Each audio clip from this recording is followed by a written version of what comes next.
Et puis demain, 27 octobre, se tient à Ouagadougou la session 2023 du Conseil national de lutte contre le sida et les IST, une instance présidée par le chef de l'État. Et pour en parler, nous sommes avec le secrétaire permanent du Conseil, Dr Seydou Ouattara. Bonsoir, docteur. Oui, bonsoir et merci de nous recevoir sur votre plateau. Alors, parlant du VIH-Sida, quelle est sa réalité aujourd'hui? Parlant du VIH-Sida, ce que nous pouvons dire, le Burkina a enregistré d'énormes progrès dans la lutte contre le VIH-Sida. Et on peut dire qu'actuellement, nous avons une épidémie de type mixte avec quand même une tendance à la stabilisation. Et dans ce sens, la proportion de personnes vivant avec le VIH-Sida est autour de 0,6%. C'est-à-dire, sur 200 personnes environ, nous avons une personne séropositive. Et nous notons que nous avons environ 90 000 personnes qui vivent avec le VIH-Sida au Burkina, dont environ 10 000 enfants. Malheureusement, en termes de décès, nous avons enregistré environ 2 000 décès au cours de l'année 2022. Donc voilà un peu les caractéristiques du VIH-Sida au Burkina Faso. Cela veut dire que la maladie existe toujours?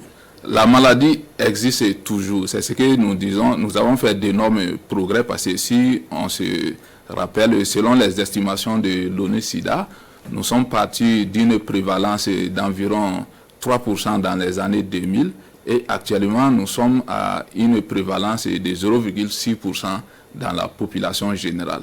Mais ce qu'il faut dire, il y a des disparités selon les régions et puis selon certaines couches sociales. L'épidémie semble se concentrer un peu dans la région du centre, dans la région des hauts-bassins et la région des sud-ouest où nous enregistrons des prévalences qui atteignent environ 2%. Et chez certaines couches sociales, la prévalence reste toujours élevée, notamment chez les travailleurs du sexe, où nous enregistrons environ 6% comme prévalence. Alors, je le disais, demain, 27 octobre, se tient à Ouagadougou la session du Conseil national de lutte contre le sida. C'est quoi cette instance? Effectivement, dans la lutte contre le VIH-Sida, pour renforcer l'ancrage de cette lutte, il a été mis en place le Conseil national de lutte contre le sida par décret 2001-501, président du FASO, premier ministère et ministère de la Santé. Et c'est l'instance qui est chargée d'orienter en réalité la lutte contre le VIH-Sida, c'est-à-dire d'orienter toutes les actions que nous menons dans la lutte contre le VIH-Sida. Et cette instance est placée sous la présidence de son Excellence le capitaine Ibrahim Traoré, président de la transition et chef de l'État. Il faut dire que c'est une instance qui est multisectorielle avec différents membres qui viennent de la présidence de différentes institutions. Notamment, nous avons la présidence du FASO où son Excellence assure la présidence effectivement du Conseil national de lutte contre le sida. Nous avons des représentants du Premier ministère, des représentants de l'Assemblée législative de la transition, mais aussi on a des membres au niveau déconcentré, notamment les gouverneurs des régions. Avant, il y avait les présidents des collectivités régionales. Nous avons le monde communautaire représenté par les ONG, les partenaires techniques et financiers, les acteurs du secteur privé. Donc, ce qui fait vraiment la multisectorialité de cette instance. Et demain, 27 octobre, au cours de cette session, qu'est-ce que vous allez faire concrètement? Au cours de cette session, comme nous l'avons dit, le Conseil national de lutte contre le sida, c'est l'instance de décision et d'orientation de la lutte contre le VIH-Sida.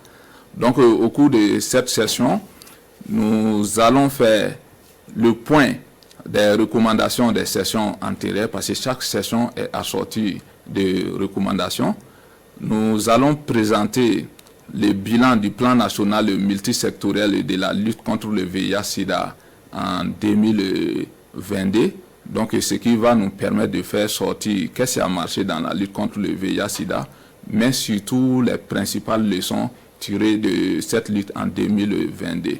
Ensuite, nous allons faire un focus sur les négociations que nous menons pour la subvention du Fonds mondial de lutte contre le VIH, la tuberculose et le paludisme.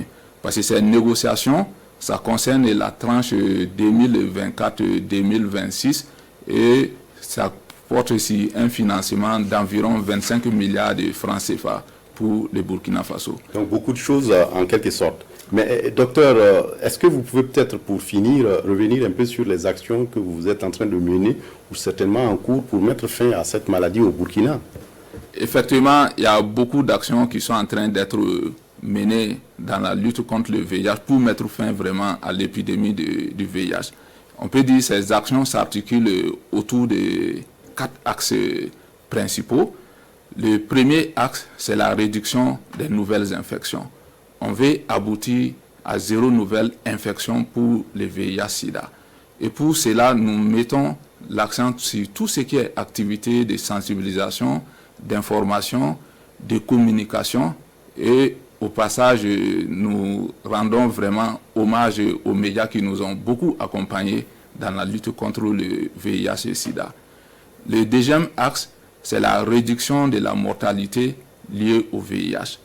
Il va s'agir de prendre en charge les personnes vivant avec le VIH par la disponibilité des antirétroviraux, la disponibilité des médicaments contre les infections sexuellement transmissibles, le dépistage de tout ce qui est maladie opportuniste et ce que nous appelons les comorbidités telles que les cancers du col de l'utérus et la tuberculose et entre autres. Le troisième axe est en rapport avec la réduction des inégalités et de l'accès aux services de justice pour les personnes vivant avec les PVVIH. Parce que selon nos statistiques, il y a environ 12% des personnes vivant avec le VIH qui ont affirmé être victimes de stigmatisation ou de discrimination en 2022, pour une norme de moins de 10% au niveau de l'ONU-SIDA. Donc, il faut vraiment offrir les services juridiques pour les PVVIH. Enfin, le quatrième axe, c'est renforcer vraiment la gouvernance dans la lutte contre le VIH-SIDA. Et cette gouvernance, c'est la tenue de tout ce qui est cadre de concertation. Et le Conseil national de lutte contre le SIDA rentre dans ce cadre.